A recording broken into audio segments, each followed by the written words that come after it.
الله نحمده ونستعينه ونستغفره ونعوذ بالله من شرور أنفسنا ومن سيئات أعمالنا من يهده الله فلا مضل له ومن يضلل فلا هادي له وأشهد أن لا إله إلا الله وحده لا شريك له وأشهد أن محمدًا عبده ورسوله أما بعد فإن أصدق الحديث كتاب الله وخير الهدي هدي محمد صلى الله عليه وسلم وشر الأمور محدثاتها وكل محدثة بدعة وكل بدعة ضلالة وكل ضلالة في النار.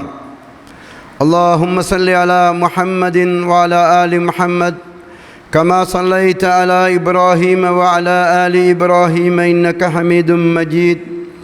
اللهم بارك على محمد وعلى آل محمد كما باركت على إبراهيم وعلى آل إبراهيم إنك حميد مجيد.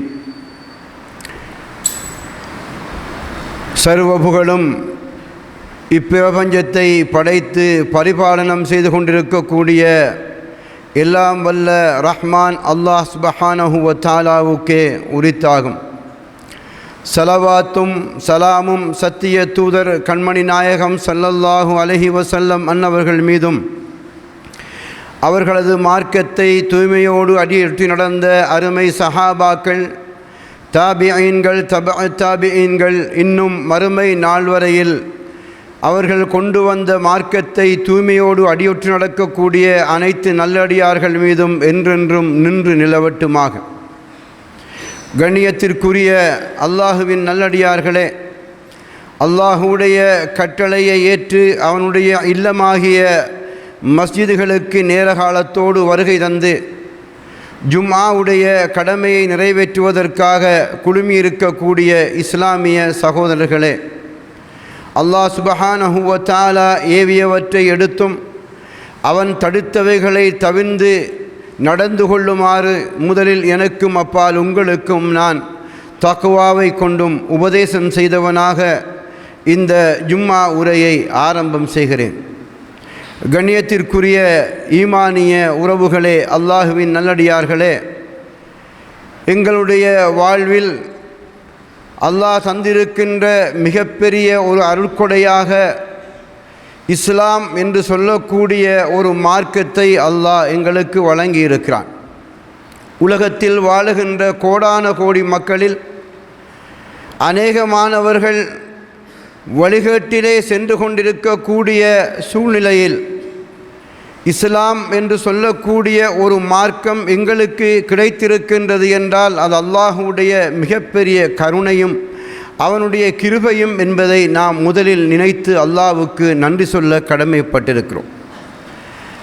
அந்த அடிப்படையில் இஸ்லாத்தை அல்லாஹ் எங்களுக்கு நசீபாக்கி இருக்கின்ற ஒரு சமுதாயமாக உலகத்தில் நாம் வாழுகின்ற அதே நேரம் இஸ்லாத்திலே இருக்கக்கூடிய இபாதத்துகள், ஈமானோடு சம்பந்தப்பட்ட விடயங்கள் என்று சொல்லுகின்ற அடிப்படையில் நாங்கள் ஈமான் கொண்டிருக்கின்ற மக்களாக இருக்கிறோம்.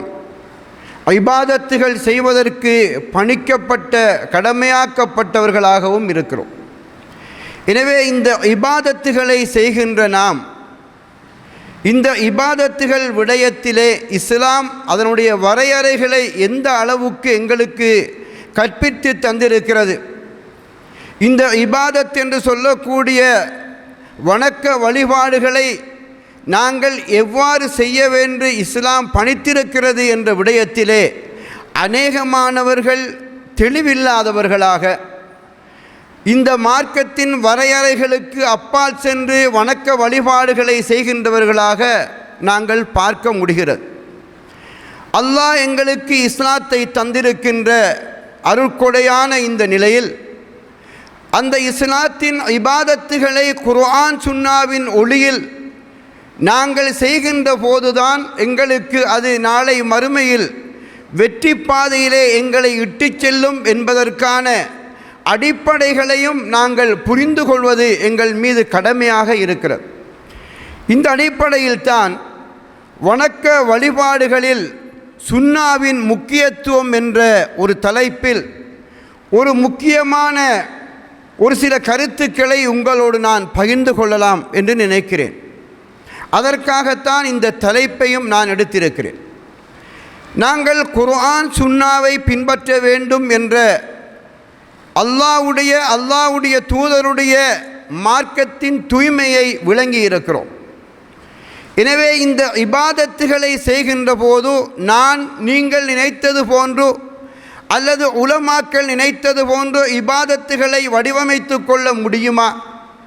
அல்லது இபாதத்து என்பது ஒரு வரையறைக்குள் எங்களுக்கு தரப்பட்ட ஒரு விடயமாக இருக்கிறதா என்பதை குர்ஆன் சுன்னாவிலே ஆராய்ந்து பார்க்கின்ற போது நாங்கள் பல விடயங்களை அறிந்து கொள்ள வேண்டும். எங்களால் குர்ஆன் சுன்னாவை அணுகி பார்க்கின்ற போது இந்த இபாதத் என்று சொல்லக்கூடிய விடயங்கள் அனைத்தும் ஒரு வட்ட வரையறைக்குள் அதை வகுக்கப்பட்டிருப்பதை நாங்கள் அவதானிக்க முடியும். நினைத்தவரெல்லாம் நினைத்தது போன்று வணக்க வழிபாடுகளை உருவாக்க முடியாது என்று இஸ்லாம் கடுமையான எச்சரிக்கைகளை விடுத்திருப்பதையும், அவ்வாறு செய்வது வழிகேடு என்று இஸ்லாம் அறைகூவல் விடுப்பதோடு அவர்கள் நரகம் செல்வார்கள் என்று எச்சரிப்பதையும் நாங்கள் பார்க்க முடிகிறது.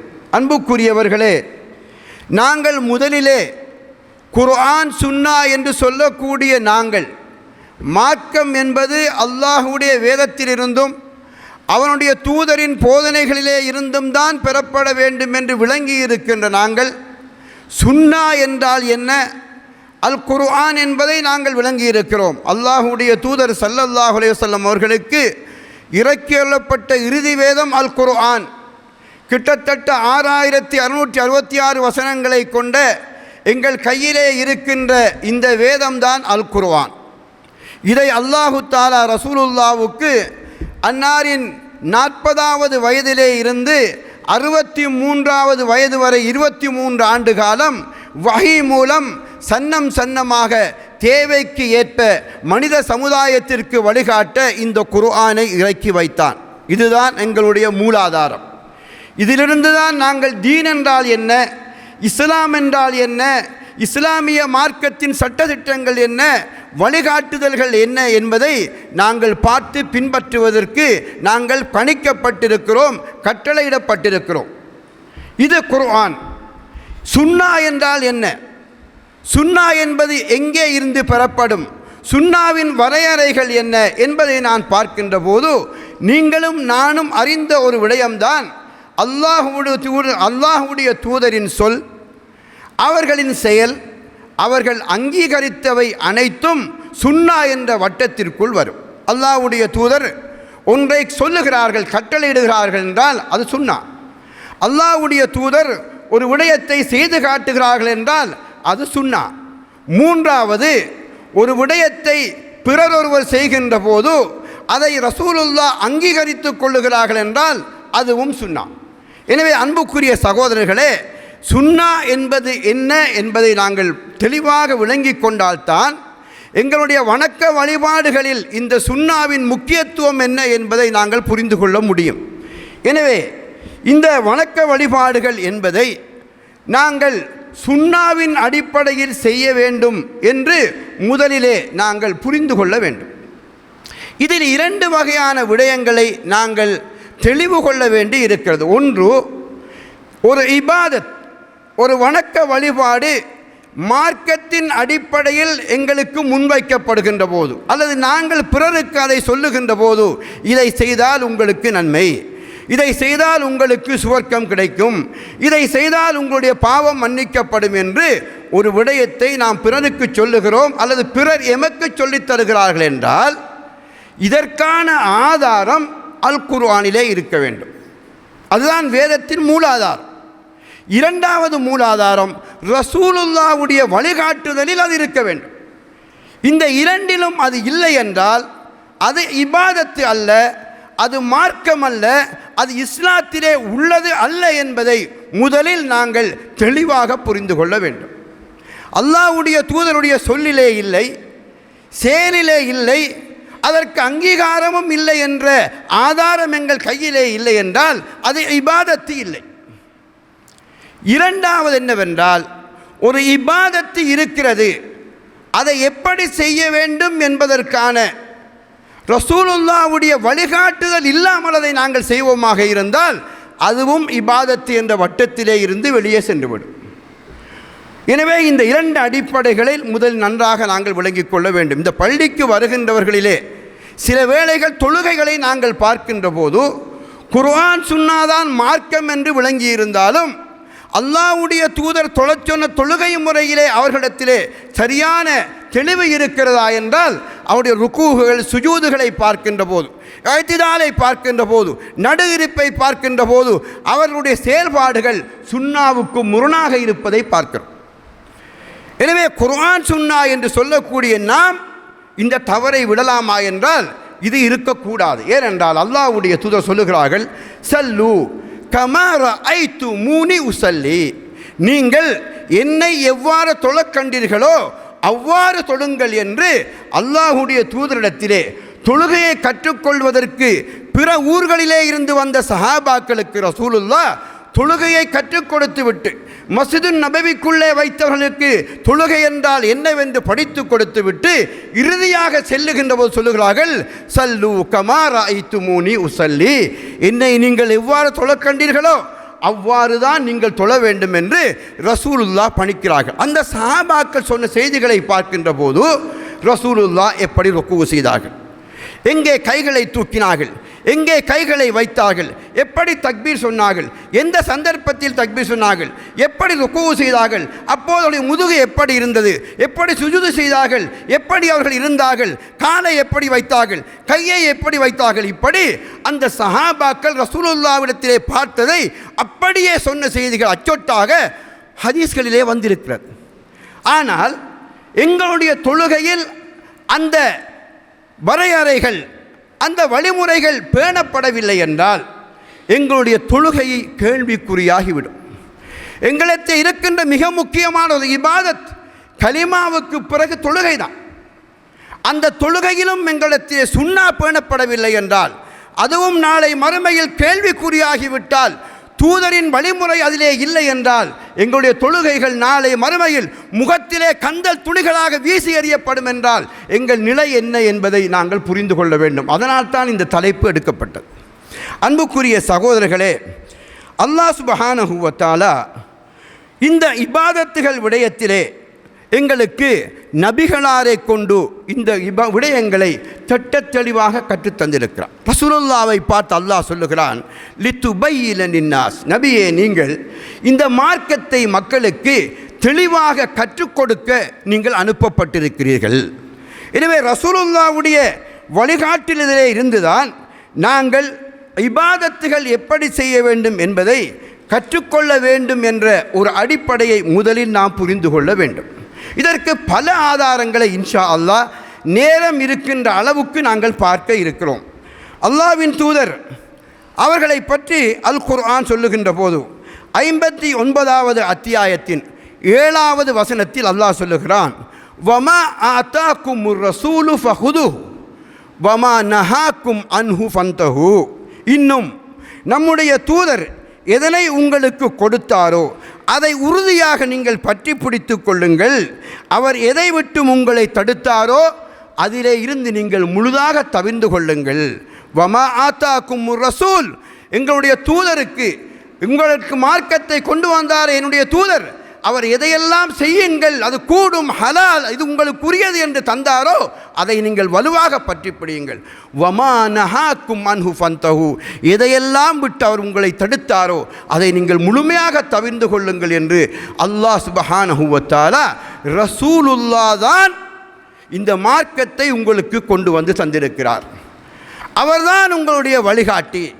அவர் எதை செய்ய சொன்னாரோ அதை நீங்கள் செய்ய வேண்டும், எதை விட்டும் உங்களை தடுத்தாரோ அதிலே நீங்கள் தவிர்ந்து கொள்ள வேண்டும் என்று அல்லாஹ் அறுதியிட்டு உறுதியாக தன்னுடைய வேதத்திலே சொன்ன ஒரு செய்தியாக இந்த செய்தியை நாங்கள் பார்க்கிறோம். அன்புக்குரிய சகோதரர்களே, இந்த கட்டளைக்கு நாங்கள் அடிபணிய வேண்டியவர்கள். ஏனென்றால் நாங்கள் லா இலாஹ இல்லல்லாஹ் முஹம்மதுர் ரசூலுல்லாஹ், அல்லாஹுவை இலாஹுவாக கடவுளாக ஏற்றுக்கொண்டு ரசூலுல்லாவாக எங்களுடைய முஹம்மது நபி அவர்களை நாங்கள் இறுதி தூதர் என்றும் எங்களுடைய நபி என்றும் நாங்கள் ஏற்றுக்கொண்டிருக்கிறோம். ஏனைய நபிமார்கள் வந்தார்கள், வேதம் கொடுக்கப்பட்டது என்று ஒப்புக்கொள்ளுகின்ற நாங்கள் எங்கள் வழிகாட்டியாக முஹம்மது நபி ஸல்லல்லாஹு அலைஹி வஸல்லம் அவர்களை ஏற்றுக்கொண்டிருக்கின்றவர்கள். எனவே எங்களுடைய வாழ்வில் அந்த தூதர் எதை செய்யுங்கள் என்றாரோ, ஹலால் என்றாரோ, கூடும் என்றாரோ, இதை நீங்கள் எடுங்கள் என்றாரோ அதை நீங்கள் எடுத்துக்கொள்ள வேண்டும். எது ஹராம், எது கூடாது, எது தடை, எது செய்யக்கூடாது என்றாரோ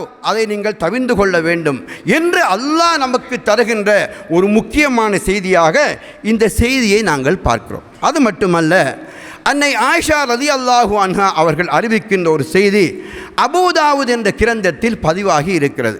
ரசூலுல்லாஹி ஸல்லல்லாஹு அலைஹி வஸல்லம் சொல்கிறார்கள், மன் அமில அமலன் லைஸ அலைஹி அம்ருனா ஃபஹுவ ரத்.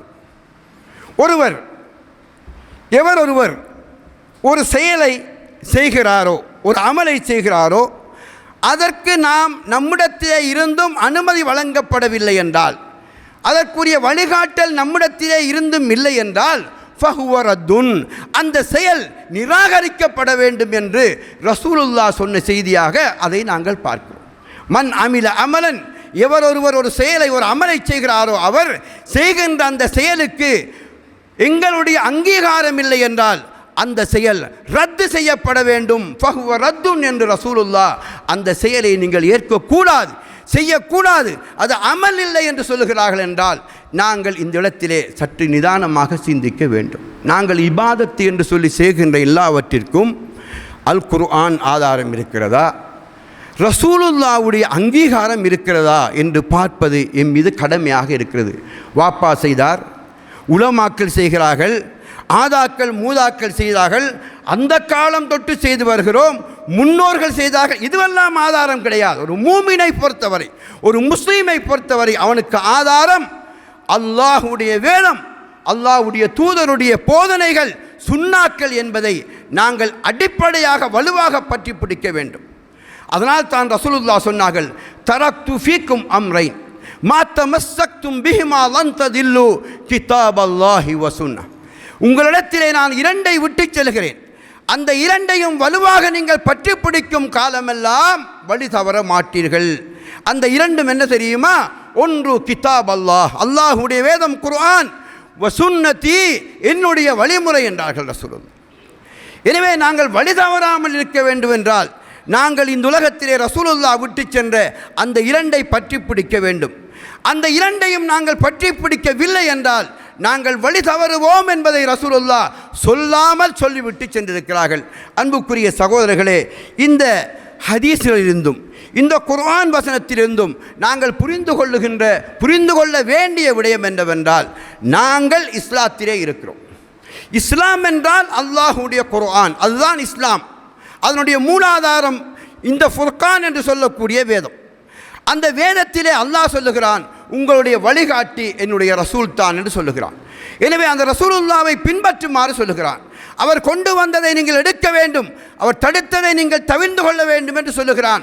எனவேதான் குர்ஆன் சான்று பகர்கின்ற அடிப்படையில் ரசூலுல்லாஹ் தான் எங்களுடைய வழிகாட்டியாக வந்தவர்கள், அவர்களை நாங்கள் பின்பற்றியாக வேண்டும். எனவே இபாதத் என்று சொல்லக்கூடிய வணக்க வழிபாடுகள், இதற்காக இது செய்யப்படுகிறது. இந்த வணக்க வழிபாடுகள் மூலம் அல்லாஹ்வை நாங்கள் நெருங்க வேண்டும், அல்லாஹ்வுடைய திருப்பொருத்தத்தை நாங்கள் பெற வேண்டும், அல்லாஹ் எங்களை நேசிக்கின்ற மக்களாக நாங்கள் இந்த பூமியிலே வாழ வேண்டும்.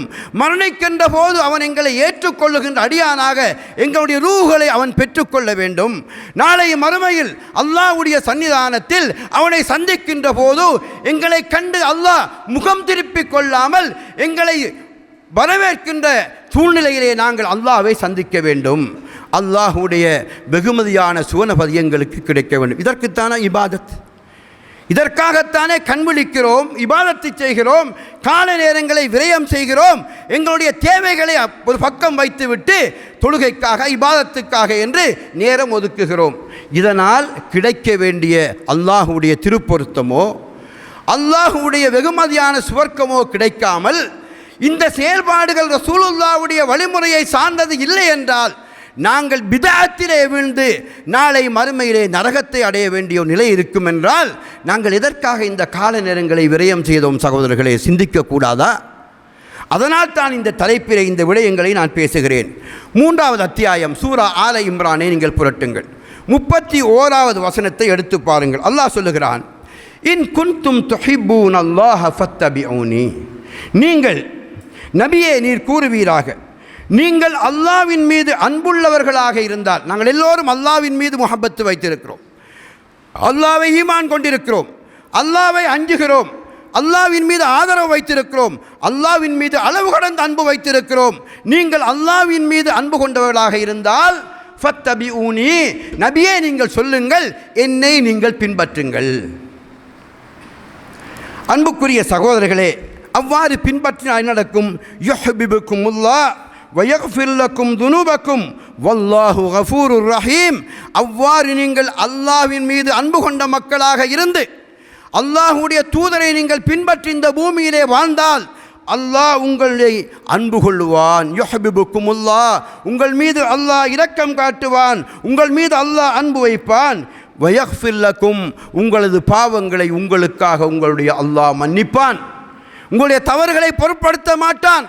உங்களுக்கு அல்லாஹ்வுடைய நிஅமத்துகளுக்கு உரிய மக்களாக அல்லாஹ் உங்களை தேர்ந்தெடுப்பான் என்று சொல்லிவிட்டு அல்லாஹ் சொல்லுகிறான், வல்லாஹு கஃபூருர் ரஹீம், அல்லாஹ் மிக்க கருணையுடையோனும் மிக அன்புடையோனுமாக இருக்கிறான் என்பதை நீங்கள் புரிந்து கொள்ளுங்கள். அன்புக்குரிய சகோதரர்களே, நாங்கள் அல்லாஹ்வை நேசம் வைத்தவர்கள், அல்லாஹ்வின் மீது அதிக அன்பு வைத்தவர்கள், அல்லாஹ்வின் மீது பாசம் வைத்தவர்கள்.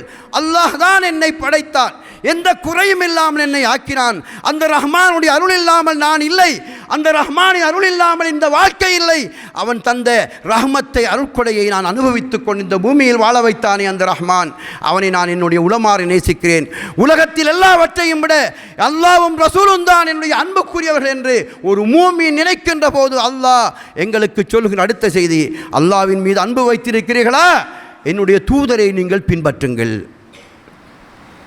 எனவே அந்த தூதரை நாங்கள் பின்பற்றுகின்ற விடயத்தில் எந்த அளவுக்கு எங்களுடைய வாழ்க்கை செல்லுகிறது, எத்தனை வீதம் சுன்னாக்கள் பற்றிய அறிவும் தெளிவும் நமக்கு இருக்கிறது, எத்தனை வீதம் ரசூலுல்லாஹ்வுடைய வாழ்வு பற்றிய கல்வியிலே நாங்கள் எங்களுடைய அறிவை நாங்கள் வளர்த்திருக்கிறோம் என்ற கேள்விகள் எல்லாம் நமக்கு முன்னால் வரும். அன்புக்குரிய சகோதரர்களே, அரசியல் தலைவர்களை தெரியும், படநடிகர்களை கூட தெரியும், விளையாட்டு வீரர்களை தெரியும், அவர்களது வரலாறுகளை எல்லாம் தெரியும். நாங்கள் நாளை மறுமையில் சுவர்க்கம் செல்ல வேண்டும் என்பதற்கு இந்த பூமியிலே வாழ்ந்து வழிகாட்டி சென்ற ரசூலுல்லாஹ்வுடைய வாழ்வை எங்களுக்கு எத்தனை வீதம் தெரியும் என்று சிந்தித்து பாருங்கள். இந்த கேள்வியை நாம் ஒவ்வொருவரும் நம்முடைய உள்ளத்திலே கேட்டு பார்க்க கடமைப்பட்டிருக்கிறோம். குர்ஆன் சுன்னா மார்க்கம், அதை பின்பற்றுகின்ற நம்மிடத்திலே அதன் தெளிவு எந்த அளவுக்கு இருக்கிறது? குர்ஆன் சுன்னாவிலே இல்லாத ஒன்று இஸ்லாம் அல்ல, அது இபாதத்து அல்ல, அதனால் சுவர்க்கம் கிடைக்காது, அல்லாஹ்வுடைய திருப்பொருத்தத்திற்கு உரிய செயல் அல்ல. குல்லு பித்அத்தின் ضலாலா, எல்லா புதிய கண்டுபிடிப்புகளும் புதிய வழிமுறைகளும் வழிகேடுகள். வக்குல்ல ضலாலத்தின் ஃபின்னார், அந்த வழிகேடுகள் அனைத்தும் நரகிலே கொண்டு போய் உங்களை சேர்க்கும் என்று ரசூலுல்லாஹ் சொன்ன செய்தியை ஒவ்வொரு குத்துபா உரையிலும் உலமாக்கள் சொல்லுகிறார்களே, இதிலே இருந்து படிப்பினை பெறக்கூடாதா என்ற கேள்வியோடு அல்லாஹ் சுப்ஹானஹு வ தஆலா எங்களுக்கு எதையெல்லாம் நாங்கள் கேட்கிறோமோ அதை எங்கள் வாழ்வில் எடுத்து நடப்பதற்கு அல்லாஹ் தௌஃபீக் செய்ய வேண்டும். அகூலு கௌலி ஹாதா வஸ்தக்ஃபிருல்லாஹ லி வலக்கும் வஸ்தக்ஃபிருஹு இன்னஹு ஹுவல் கஃபூர். அல்ஹம்துலில்லாஹ் அஸ்ஸலாத்து வஸ்ஸலாமு அலா ரசூலில்லாஹ் முஹம்மது இப்னு அப்துல்லாஹ் வ பஅத். கண்ணியத்திற்குரிய அல்லாஹுவின் நல்லடியார்களே, அருமை சகோதரர்களே, இந்த உலகத்திலே நாங்கள் ஒரு அற்ப சொற்பமான காலத்தில் வாழ்வதற்காக வந்திருக்கிறோம். எனவே நாங்கள் இந்த வாழ்நாளில் செய்யக்கூடிய அமல்களின் மூலமாக நீண்டு நெடிய அழிவே இல்லாத முடிவே இல்லாத ஒரு நாளின் இன்பத்தையும் வெற்றியையும் நோக்கிய பயணமாக இந்த உலக வாழ்க்கையை நாங்கள் கழிப்பதற்கு பணிக்கப்பட்டிருக்கிறோம், கட்டளையிடப்பட்டிருக்கிறோம், அல்லாஹுவால் கட்டளையிடப்பட்டிருக்கிறோம். எனவே நாங்கள் ஈமான் கொண்டவர்கள் என்ற அடிப்படையில், ஈமானிய உறவுகள் கொண்ட மனித சமுதாயம் என்ற அடிப்படையில் எங்களுடைய ஈமான் என்பது எங்களிடத்திலே எந்த அளவுக்கு இருக்கிறது, அந்த ஈமானை கேள்விக்குறியாக்காத வகையில் எங்களுடைய இபாதத்துகள் எந்த அடிப்படையில் நிறைமுறைப்படுத்தப்பட்டிருக்கிறது என்பதை நாம் ஒரு கணம் சிந்திக்க கடமைப்பட்டிருக்கிறோம். அல்லாஹ் சுப்ஹானஹு வ தஆலா 33வது அத்தியாயத்தின் 21வது வசனத்திலே ஒரு முக்கியமான விடயத்தை சொல்லுகிறார். தலைப்போடு சம்பந்தப்பட்ட ஒரு முக்கியமான குர்ஆன் வசனம். நீங்கள் எல்லோரும் ஏற்கனவே தெரிந்திருந்தாலும் இந்த இடத்தில் இது மிக பொருத்தமானது.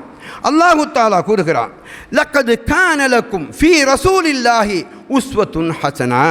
அல்லாஹ் சொல்லுகிறான், அது தொடர்ந்து வருகின்ற வசனம்தான்.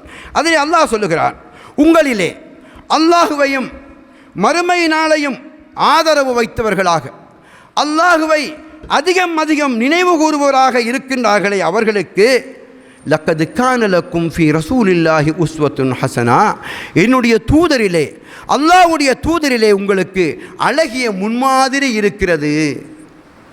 இந்த உலகத்தில் நீங்கள் எப்படி வாழ வேண்டும், எதை செய்ய வேண்டும், எதை செய்யக்கூடாது, எது உங்களுக்கு கூடுமானது, எது உங்களுக்கு கூடாதது, எது ஹலால், எது ஹராம், எது அனுமதிக்கப்பட்டது, எது தடுக்கப்பட்டது, எதை செய்தால் சுவர்க்கம், எதை செய்தால் நரகம், எதை செய்தால் அல்லாஹ் விரும்புவான், எதை செய்தால் அல்லாஹ் கோபப்படுவான், எல்லாமே அந்த தூதர் உங்களுக்கு காட்டி தந்திருக்கிறார். லக்கது கான லக்கும் ஃபீ ரசூலில்லாஹி உஸ்வத்துன் ஹஸனா, என்னுடைய தூதரிலே உங்களுக்கு அழகிய முன்மாதிரி இருக்கின்றது என்று அல்லாஹ் சுப்ஹானஹு வ தஆலா சொன்ன செய்தி அல் குர்ஆனுடைய 33வது அத்தியாயத்தின் 21வது வசனத்திலே நாங்கள் பார்க்க முடியும். அன்புக்குரியவர்களே, எங்களுடைய வாழ்விலே நாங்கள் குர்ஆன் சுன்னா என்ற 2 மூலாதாரங்கள் தான் இஸ்லாத்தின் அடிப்படை மூலாதாரங்கள் என்று ஏற்றுக்கொண்டவர்கள்.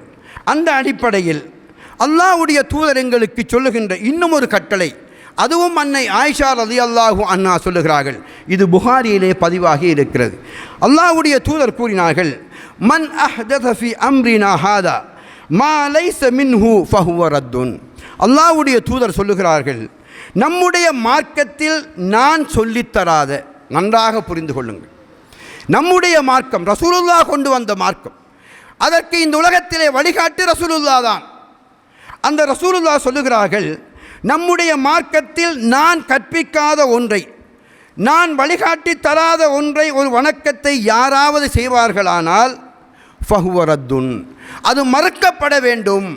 நான் காட்டி தந்தால் தான் அது இபாதத், என்னுடைய வழிமுறையிலே ஆதாரம் இருந்தால் தான் அது இபாதத், நான் உங்களுக்கு சொன்னால்தான் அது உங்களுக்கும் நாளை மறுமையிலே நன்மை தருகின்ற வணக்க வழிபாட்டு முறை.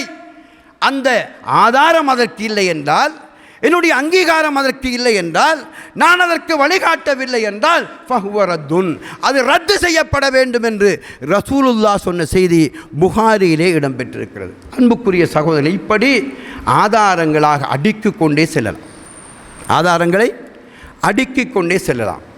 ஏன் இந்த குறுகிய நேரத்தில் ஒரு சில விடயங்களையாவது உங்களோடு நான் பேச வேண்டும் என்பதற்காக இந்த தலைப்பை எடுக்கிறோம் என்றால், ஒரு தர்பியா இருக்கிறது, மார்க்கம் படிக்க வாருங்கள் என்றால் இவ்வளவு பேர் இந்த பள்ளிக்குள்ளே இருக்க மாட்டோம். இந்த 4 தூண்களுக்கு மத்தியில் ஒரு 10, 20, 30 பேர் அல்லாஹ் நாடியவர்கள் மட்டும்தான் இருப்பார்கள். எல்லோரையும் நான் குறை சொல்வதற்காக இதை சொல்லவில்லை. மனிதர்கள் உலகத்திலே அப்படி மூழ்கி இருக்கிறார்கள். மார்க்கம் என்பது 2வது பட்சமோ அல்லது 3வது பட்சமோ அல்லது 10வது அல்லாஹ்வுக்குத்தான் தெரியும். அந்த அளவுக்குத்தான் மார்க்கம் எங்களுடைய உள்ளத்திலே இருக்கிறது. துனியா நிறைந்து விட்டது, அதனுடைய ஃபித்னாக்களிலே நாங்கள் மூழ்கி விட்டோம். இன்று பள்ளி வாயில்கள் வெறிச்சோடி கிடக்கிறது. இஷா தொழுகையும் சுபக தொழுகையும் முனாஃபிக்குகளுக்கு பாரம் என்று ரசூலுல்லாஹ் சொன்னார்கள். இதை கேட்டதற்கு பின்பும் சுபகுக்கு வரவில்லை என்றால், இஷாவுக்கு வரவில்லை என்றால், அல்லாஹுடைய அச்சம் இவர்களுக்கு இருக்கிறதா என்ற ஒரு கேள்வியையும் நாம் முன்னால் வைக்க கடமைப்பட்டிருக்கிறோம். நயவஞ்சகர்கள் நாளை மறுமையில் நரகத்தின் அடித்தளத்திலே இருப்பார்கள் என்று ரசூலுல்லாஹ் சொன்னார்கள். அல்லாஹ் பாதுகாக்க வேண்டும். எங்களுடைய நிலை என்ன சகோதரர்? எங்கே நாம் சென்று கொண்டிருக்கிறோம்? குர்ஆன் சுன்னா என்ற இந்த மிகப்பெரிய ஒரு கல்வி கடல் எங்களுடைய கரங்களிலே தரப்பட்டிருக்கின்ற போது அதை கற்காத அறிவியலர்களாக நாங்கள் வாழ்ந்து மரணித்தால் எங்களுடைய மறுமை வாழ்வு என்னவாகும் என்ற ஒரு கேள்வியை உங்களுக்கு முன்வைக்கத்தான் இந்த தலைப்பிலே இந்த விடயத்தை உங்களுக்கு நான் பேசுகிறேன். எனக்கும் இது பிரயோசனம் அளிக்க வேண்டும், உங்களுக்கும் இது பிரயோசனம் அளிக்க வேண்டும். ஏனென்றால் நாங்கள் எல்லோரும் இந்த உலக மாயையிலே மூழ்கி கிடக்கின்ற மனிதர்களாக இருக்கிறோம்.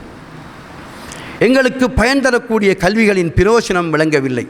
துனியாவுடைய கல்வி என்றால் அதற்கு எத்தனை லட்சக்கணக்கில் செலவழிக்கவும் நாங்கள் தயாராக இருக்கிறோம். ஹராம் அல்ல, ஹலால் தான்.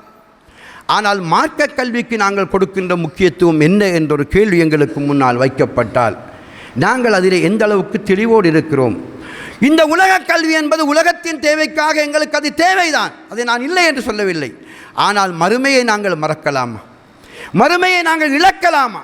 மறுமையிலே தோல்விக்குரிய வழியிலே எங்கள் பாதையை முடிக்கின்ற போது மரணம் வருவதை நாங்கள் விரும்பலாம்.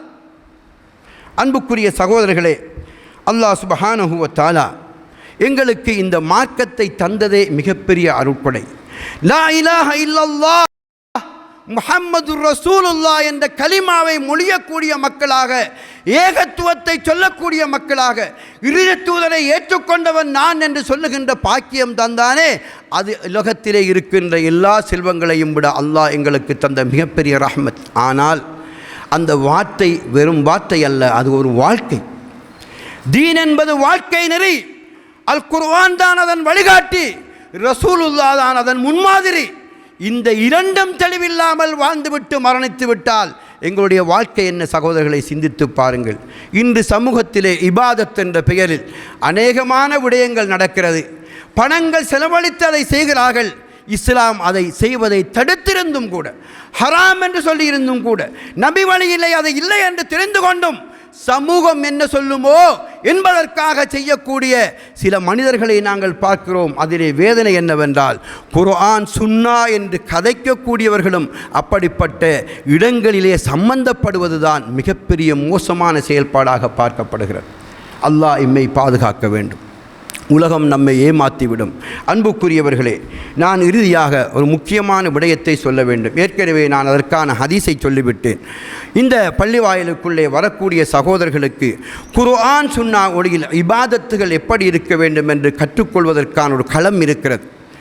எனவே இஷாவுக்கு பின்னால் நடக்கக்கூடிய ஒரு ஹதீஸ் வகுப்பு தொடராக நடந்து வருகிறது. வெள்ளிக்கிழமை மட்டும் அந்த வகுப்பு இல்லை, ஏனைய 6 நாட்களிலும் வாராந்தம் இருக்கிறது. எனவே இந்த வகுப்பை இன்ஷா அல்லாஹ் வருகின்ற நாளை சனிக்கிழமை இஷாவுக்கு பின்னால் இருந்து நபி வழியில் நம் தொழுகை அல்லது நபி வழியில் நாம் தொழுவோம் என்ற அடிப்படையில் அல்லாஹ்வுடைய தூதரின் தொழுகை எப்படி இருந்தது என்பதை சொல்லக்கூடிய ஹதீஸ்களை நாம் ஒவ்வொன்றாக பார்த்து நம்முடைய தொழுகையை சீர் செய்ய வேண்டிய ஒரு மிகப்பெரிய கடப்பாடு நமக்கு இருக்கிறது. ஏனென்றால் கலிமாவை சொன்ன நாம் உலகத்தில் மிக முக்கியமாக எங்களுடைய வெற்றிக்காக செய்ய வேண்டிய அடுத்த கடமை தொழுகை.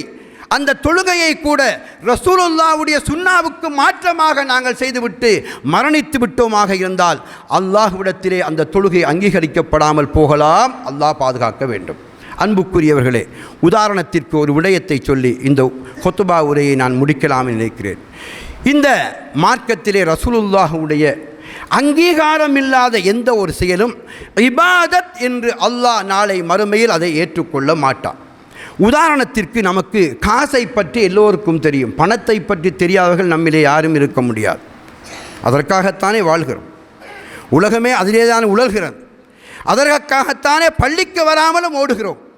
எனவே எங்களுடைய தேவைகள் தீனை விட இந்த துனியாவுக்காக முந்தியதற்கு காரணம் பணம். இந்த பணத்தை உதாரணமாக காட்டினால் இன்னும் தெளிவாக எல்லோருக்கும் அது விளங்கும். பணத்திலே நல்ல பணம் இருக்கிறது, கள்ள பணம் இருக்கிறது. அதே போன்றுதான் கள்ள நோட்டு நல்ல நோட்டு என்று நாங்கள் அதை விளங்கி வைத்திருக்கிறோம். இந்த கள்ள நோட்டுக்கும் நல்ல நோட்டுக்கும் என்ன வித்தியாசம் என்பதை நாங்கள் புரிந்து கொள்ளுகின்ற போது சரியான இபாதத்து என்றால் என்ன, பிழையான இபாதத்து என்றால் என்ன என்பதை நாங்கள் புரிந்து கொள்ள முடியும். இன்று ஒரு தொழுகையை அறிமுகம் செய்திருக்கிறார்கள் சமூகத்திலே, அல்லது ஒரு இஸ்திக்ஃபாரை அறிமுகம் செய்திருக்கிறார்கள், ஒரு சலவாத்தை அறிமுகம் செய்திருக்கிறார்கள், அல்லது மரணித்தவருக்காக நாங்கள் இன்ன இபாதத்துகளை அமல்களை செய்தால் அது கபருக்கு போய் சேரும் என்று சில நடைமுறைகளை பழக்கப்படுத்தி இருக்கிறார்கள். இதை எல்லாவற்றையும் உங்கள் கண்ணு முன்னால் நீங்கள் கொண்டு வந்து நிறுத்திவிட்டு நான் சொல்லக்கூடிய விடயத்திற்கு வாருங்கள். நான் உங்களுக்கு தொழுகையையே பிரதானமாக எடுத்துக்கொள்கிறேன். தொழுகை என்பதற்கு இஅ்திதால் இருக்கிறது, நீயத்து இருக்கிறது, இஅ்திதால் இருக்கிறது, அதற்காக ஓத வேண்டிய ஓதல் முறைகள் இருக்கிறது, ருக்கூ இருக்கிறது, சுஜூத் இருக்கிறது, நடியிருப்பு இருக்கிறது. 2 ரக்காத்துகள் என்றால் மீண்டும் எழுந்து மீண்டும் அதே போன்று செய்ய வேண்டும், எப்படி அமர வேண்டும், எப்படி சலாம் கொடுக்க வேண்டும், ஒரு முறை இருக்கிறது. அல்லாஹ்வும் அல்லாஹ்வுடைய தூதரும் கற்றுத்தந்த தொழுகை முறை என்ன என்பதை நாங்கள் பார்க்கின்ற போது இவையெல்லாம் வருகிறது. ஒரு மனிதன் ஒரு தொழுகை முறையை தொழுகிறான் என்று வைத்துக் கொள்ளுங்கள். அந்த தொழுகைக்கு அல்லாஹ்வுடைய தூதரோ இந்த மார்க்கமோ அங்கீகாரம் வழங்கவில்லை. ஆனால் அந்த தொழுகையிலே ஏனைய தொழுகைகளுக்குரிய அனைத்து அம்சங்களும் இருக்கிறது, அனைத்து விடயங்களும் நடக்கிறது. ஆனால் அதிலே ரசூலுல்லாஹ் காட்டி தந்தார்களா இப்படி ஒரு தொழுகை என்றால் அப்படி ஒரு காட்டி தந்ததற்கான ஆதாரம் இல்லை என்று வைத்துக் கொள்ளுங்கள். குர்ஆன் சுன்னாவை பின்பற்றுகின்ற நாம் அது தொழுகையாக இருந்தாலும் ரசூலுல்லாஹ்வுடைய அங்கீகாரம் இல்லை என்றால் அதை தொழுகை என்ற வட்டத்திற்குள் கொண்டு வர முடியாது, கொண்டு வரக்கூடாது. அது நிராகரிக்கப்பட வேண்டும். ஃபஹுவ ரத்துன், அது ரத்து செய்யப்பட வேண்டும் என்று ஹதீஸ் சொல்லுகிறது, குர்ஆன் சொல்லுகிறது. இப்போது நாங்கள் கள்ள நோட்டு நல்ல நோட்டை எடுங்கள். ஒரு 5000 ரூபாய் தாள் ஒருவர் கள்ள நோட்டு அடித்திருக்கிறார் என்று வைத்துக் கொள்ளுங்கள் கற்பனையிலே. அவருடைய அந்த பணத்தை பார்த்தால் சைஸை எடுத்தால் சரியாக இருக்கிறது, அதிலே உள்ள நிறங்களை பார்த்தால் சரியாக இருக்கிறது, அதிலே என்னென்ன எழுதப்பட்ட வேண்டுமோ அத்தனையும் சரியாக இருக்கிறது. எதுவெல்லாம் அவர்களுடைய உண்மையான நோட்டிலே இருக்கிறதோ அதற்கும் இதற்கும் எந்த வித்தியாசமும் இல்லாமல் இருக்கிறது. இப்போது அந்த கள்ள நோட்டு அடித்தவர் இதையும் நீங்கள் காசு என்று அங்கீகரித்துக் கொள்ளுங்கள், 5000 ரூபாய்க்குரிய பொருளை எனக்கு தாருங்கள் என்றால் இதை நாங்கள் ஏற்றுக்கொள்ள மாட்டோம். என்ன காரணம்? என்ன காரணம் என்றால் இந்த காசு இரண்டும் ஒன்றுதான். தொழுகையில் இந்த மனிதர் செய்த அந்த தொழுகையில் தொழுகைக்குரிய அனைத்தும் இருக்கிறது. ஆனால் ரசூலுல்லாஹ்வுடைய அங்கீகாரத்திலே அது இல்லை, ரசூலுல்லாஹ் வழிகாட்டி தரவில்லை, ரசூலுல்லாஹ் அப்படி ஒரு தொழுகையை தொழவில்லை என்றால் அது நிராகரிக்கப்படுகிறது என்று மார்க்கம் சொல்லுகிறது.